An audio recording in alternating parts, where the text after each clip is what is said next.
Picture this. A child vanishes from a campsite in broad daylight, surrounded by family. Search teams deploy within minutes. Dogs pick up a scent, then inexplicably refuse to continue. Days later, the child is found miles away, across terrain experts say would challenge an adult hiker in an area already searched multiple times. The child has no memory of how they got there. Their shoes are missing, but their feet show no signs of the journey.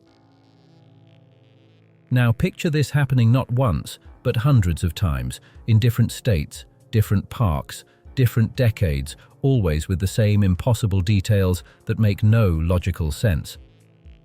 What are we really looking at when evidence itself becomes impossible? Welcome to Weird World Files, where history meets the unexplained. If you're drawn to mysteries that challenge everything we think we know, hit the like button and subscribe. Drop a comment and tell me where you're watching from and what time it is there. And as always, the visuals in this video are here to set the mood, but it's perfectly fine to just listen if you prefer.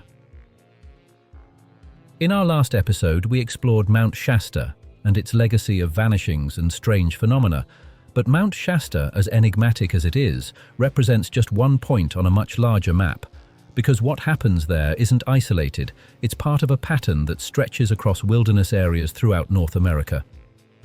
As promised, we're now opening the 411 files. Missing 411.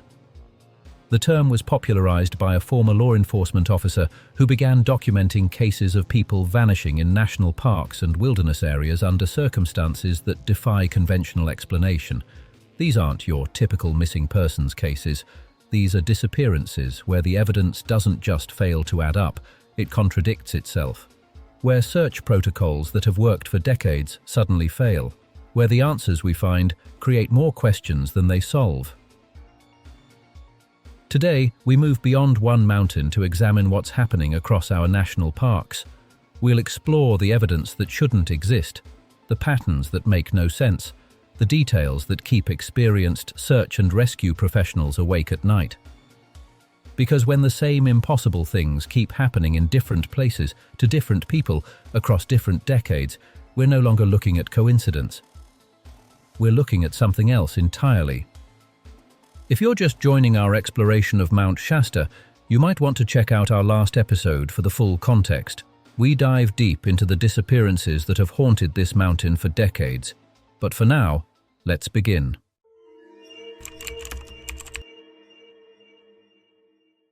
Let's start with perhaps the most disturbing pattern in missing 411 cases, the impossible distances. Imagine you're part of a search and rescue team.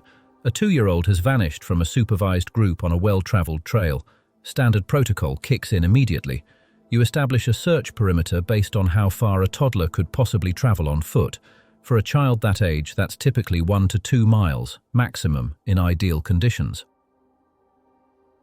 3 days later, you find the child 12 miles away, over a mountain ridge, in terrain that would challenge an experienced adult hiker. The child is alive, but has no memory of the journey. Medical examination shows minimal dehydration, no significant injuries, despite crossing terrain that should have torn them apart. How? This isn't a single case, it's a pattern. Small children found miles beyond their possible walking range, sometimes at significantly higher elevations than where they disappeared, often discovered in areas that were thoroughly searched multiple times.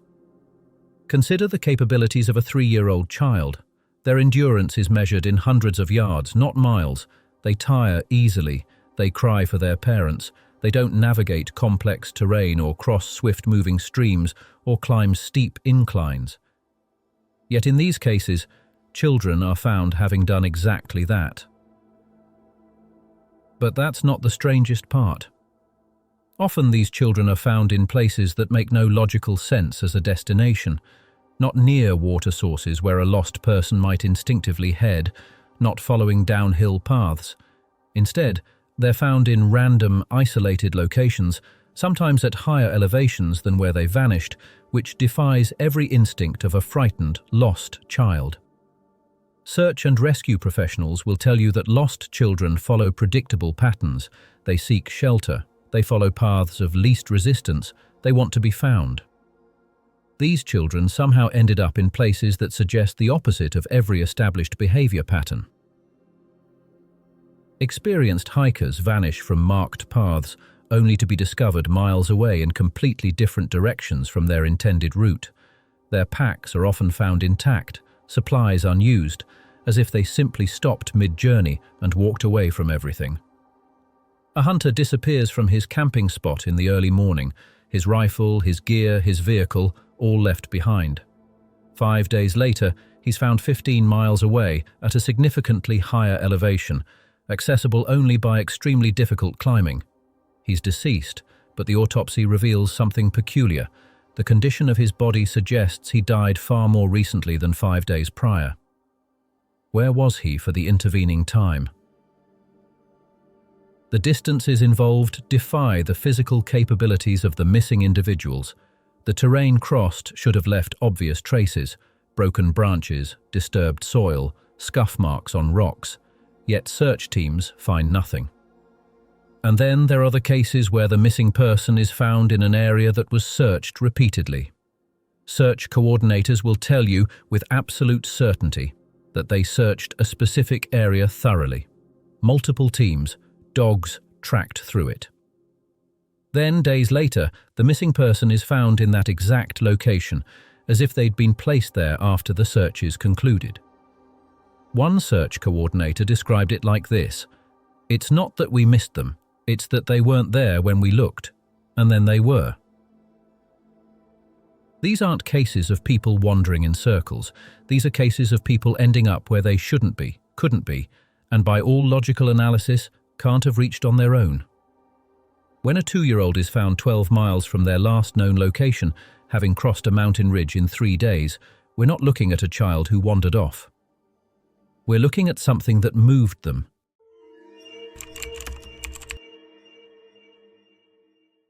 One of the most disturbing and consistently recurring elements in missing 411 cases, the mystery of the missing clothing. When searchers locate a missing person, there's a significant chance they'll be found partially or completely without their clothing. Sometimes the garments are discovered nearby, neatly folded or carefully arranged. Sometimes they're never found at all. The immediate explanation is paradoxical undressing, a phenomenon associated with severe hypothermia, where a person feels an overwhelming sensation of heat and removes their clothing. It's documented. But here's the problem: that explanation doesn't fit the evidence in these cases. First, the environmental conditions. Many missing 411 cases occur in warm weather, summer months, moderate temperatures where hypothermia wouldn't be a factor for days, if at all. A person vanishes on a warm July afternoon. They're found 3 days later, completely without clothing, but the temperatures never dropped below 60 degrees. No evidence of hypothermia, no evidence of overheating, no logical medical explanation. Second, the condition and arrangement of the clothing. You find a pile of clothes. They're not scattered. They're not torn. They're folded. Carefully, deliberately folded and stacked, as if someone took the time to remove each item with precision. Beside a tree, on a rock, in the middle of a trail. Does that sound like someone dying from exposure, or does it sound like something else entirely? In several cases, the clothing is arranged in ways that suggest intention and care. Boots placed side by side, shirts folded with sleeves aligned, pants with pockets turned out as if someone searched them. One case stands out. An experienced outdoorsman vanished during a solo hike in moderate weather. His backpack was found several miles from where he was last seen, completely untouched. 2 days later, they found his clothing in a separate location, over a mile from the backpack. Each item was neatly folded and stacked on a fallen log. His wallet and identification placed on top, as if left for someone to find. A week after that, they found him, miles away from both previous locations, without clothing, without answers. The medical examiner's report couldn't determine a clear cause of death. No evidence of animal predation, no signs of a struggle. But that's not the strangest part. In some cases, only specific items of clothing are missing. A person is found fully dressed except for their shoes, or wearing everything but their jacket.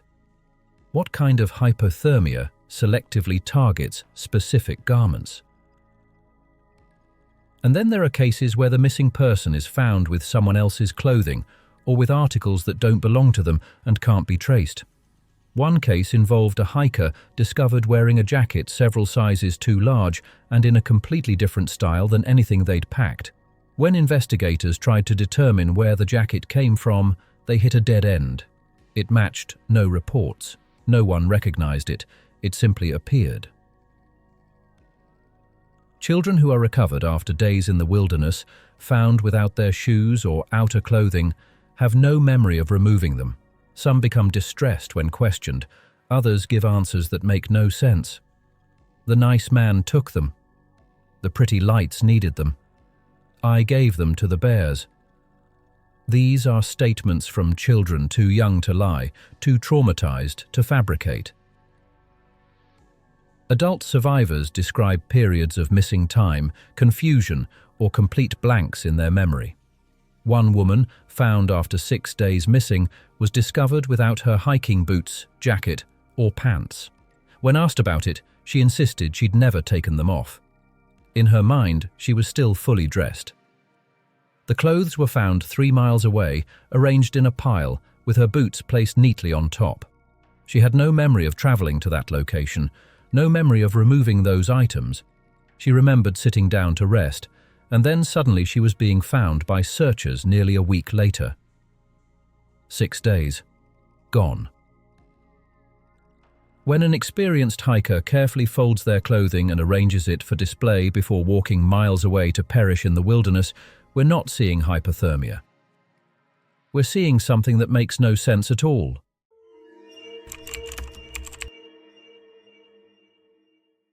Let's talk about the dogs. Search and rescue dogs are trained for years to track human scent across diverse terrain. They can pick up trails days old. They work in extreme weather. They navigate dangerous ground without hesitation. These dogs have one purpose: find the missing person. Except in missing 411 cases, something stops them. Handlers report a recurring phenomenon. The dog will be tracking confidently and then suddenly refuse to continue. Not because the trail goes cold, not because the terrain becomes impassable. They stop because they're afraid. Deeply, viscerally afraid. Your dog has successfully found dozens of missing persons. You've worked together for years. You're following a strong scent trail when your dog suddenly stops, ears flat, tail tucked, and begins backing away from something you cannot see. The dog is whimpering. Sometimes they bark. Not the focused, alert bark of detection, but frantic, fearful barking at nothing visible. Some dogs have tried to bolt, breaking free from their handlers. What do they sense that we cannot? One handler described arriving at a clearing where the scent trail clearly led. His German Shepherd, with an impeccable track record, stopped at the edge and refused to enter. The dog's body language indicated terror, shaking, whining, attempting to retreat. Other handlers arrived with their dogs. Every single canine had the same reaction at the exact same spot, a line they would not cross. Yet human searchers felt nothing unusual, no strange sounds, no unusual smells, no visible threats. The dogs insisted otherwise. This pattern repeats across numerous cases. Dogs tracking into specific areas suddenly exhibit extreme stress responses. Sometimes handlers report their dogs reacting as if being threatened by something directly in front of them. Growling, defensive posturing, hackles raised, while the handler sees nothing but empty forest. These aren't household pets startled by wildlife. These are highly trained working dogs, specifically conditioned to ignore distractions. They've encountered bears, mountain lions, and every wilderness hazard without breaking concentration. But something in these locations terrifies them. The no-go zones seem to move or shift. An area where dogs refuse to search one day may be accessible the next, with no change in conditions. It's as if the threatening presence is transient.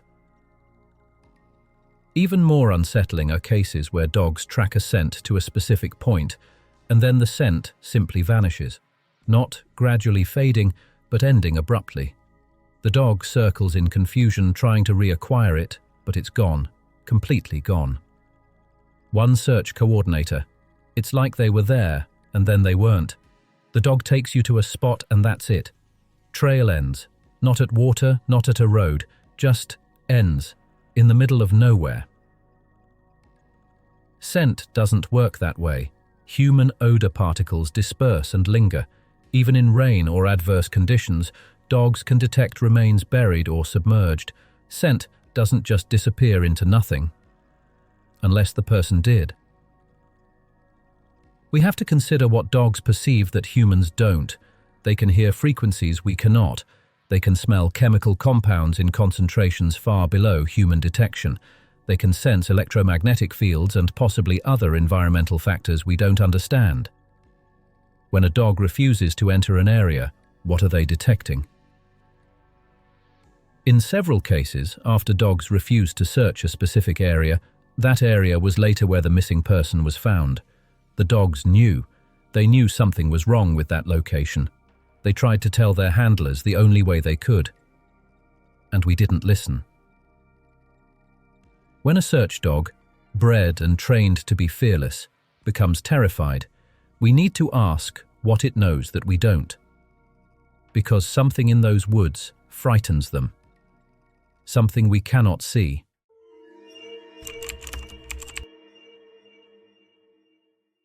The atmosphere itself seems to change around missing 411 cases. Search teams report environmental phenomena that coincide with disappearances, sudden and inexplicable weather events, localized fog banks appearing from nowhere, and perhaps most unsettling periods of absolute, unnatural silence. In numerous cases, witnesses describe fog or mist that rolls in with impossible speed, seemingly localized to the specific area where someone is about to vanish or where searches are underway. This isn't typical fog that forms gradually. This is fog that appears in minutes, sometimes seconds, often in conditions that shouldn't produce fog at all. A family was hiking on a clear, sunny afternoon. One of their children wandered slightly ahead. The parents called for the child to wait. In the time it took them to walk 20 feet forward, a dense fog rolled across the trail. Visibility dropped to almost nothing. When the fog cleared, just as rapidly, no more than 3 minutes later, the child was gone. The child wasn't found for 8 days, miles away, with no memory of what happened during those 3 minutes. Meteorologists can't explain these sudden, localized fog events. They appear in conditions wrong for fog formation. They vanish too quickly to be natural weather patterns. Then there are the storms. Searchers describe beginning operations under clear skies, only to have severe weather appear suddenly over the search area specifically, while surrounding regions remain unaffected. One search coordinator described leading a team into an area where a hiker had been reported missing. The forecast called for clear weather. Within an hour of entering the search zone, dark clouds formed directly overhead. Intense rain and lightning forced them to abandon the search. When they emerged from the forest, the storm was gone. The parking area was completely dry. The storm had been confined to the search area alone, while the rest of the region remained clear. The missing hiker was never found. But that's not the strangest part. Many missing 411 cases include reports of something that experienced outdoors enthusiasts find more disturbing than any weather: the silence. Forests are never truly quiet. There's always sound. Birds, insects, wind, small animals. The ambient noise of a living ecosystem. In these cases, that stops. Witnesses describe moments of absolute silence descending on an area. Birds stop mid-song. Insects cease. Wind dies. Even nearby water seems muted. One experienced hunter. "I've spent 40 years in these woods. This wasn't quiet. This was wrong. Every living thing shut up at the same time. It lasted maybe 2 minutes, but those were the longest 2 minutes of my life. I've never felt fear like that. And then, just as suddenly, the sounds came back. But my hunting partner was gone. The silence is reported by people who discover they're lost, by witnesses when someone vanishes, and by search teams entering areas where victims are later found. What causes an entire ecosystem to fall silent? In nature, this happens when a major predator enters an area. Prey animals freeze to avoid detection. The forest goes quiet because something dangerous is near. But witnesses saw nothing. No predators, no visible threats, just the silence itself. So what predator creates silence without being seen? There are also reports of unusual light phenomena, strange sounds that don't match any known animal, and electromagnetic anomalies that cause compasses to spin or radio communications to fail during searches. In one case, a search team's radio communication worked perfectly until they reached a specific valley. All radios simultaneously lost function. GPS units froze. Satellite phones couldn't connect. When they left the valley, everything worked again instantly. The missing person was later found in that valley, deceased, with no clear cause of death. The environmental phenomena surrounding missing 411 cases suggest something that can affect local weather, influence animal behavior across an entire ecosystem, and potentially interfere with electronics. Yet we see nothing that could cause them. Search professionals have learned to recognize these signs: sudden fog, unexplained silence, weather that appears from nowhere. When these things occur during a search, experienced teams know they're dealing with something beyond a standard missing person case. They're dealing with a 411.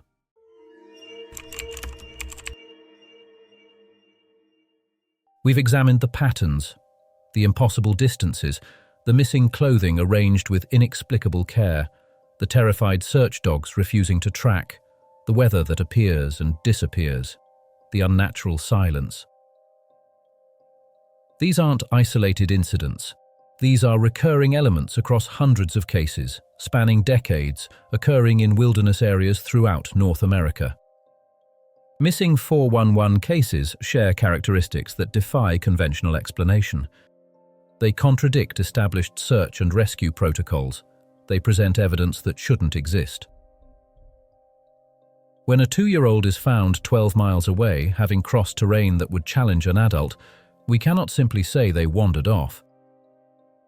When an experienced outdoorsman's clothing is found neatly folded miles from his body in good weather, we cannot simply cite paradoxical undressing. When highly trained search dogs refuse to enter areas where missing persons are later found, exhibiting terror at something invisible, we cannot dismiss their behavior.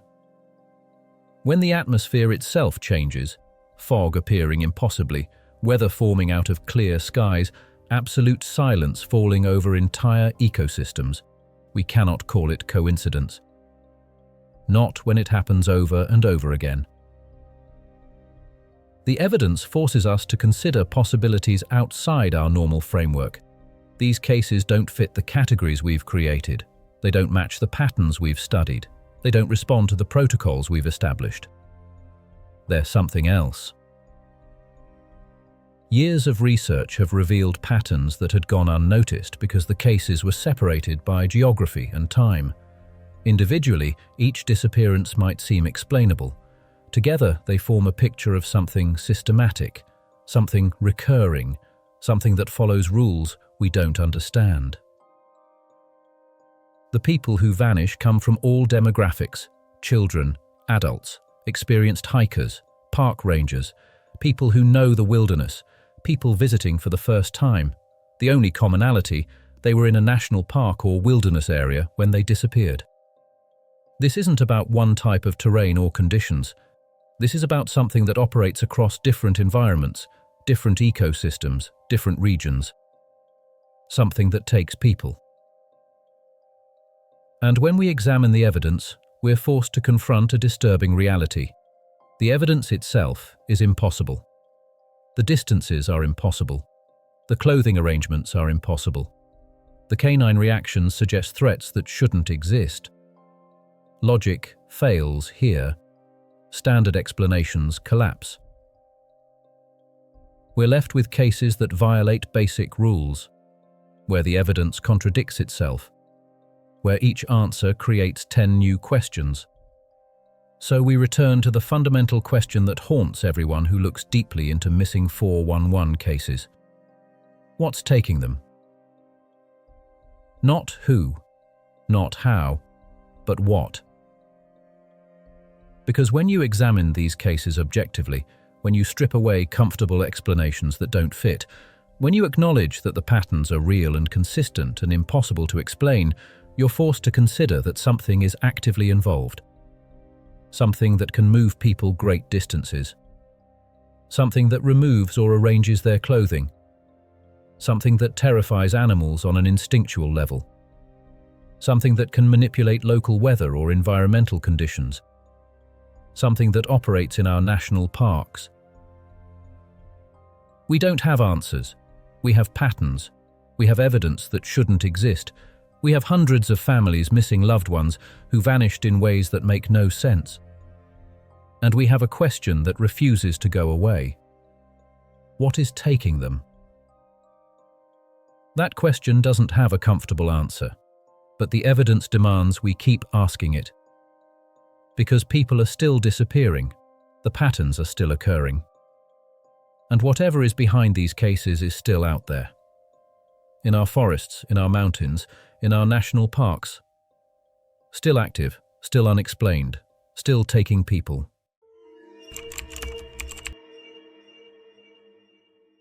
These patterns appear throughout wilderness areas across North America, different parks, different states, different ecosystems, but always the same impossible details.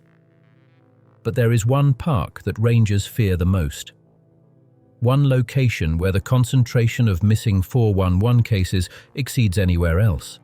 Where the patterns aren't just present, they're amplified. Where disappearances don't just defy explanation, they seem to defy reality itself.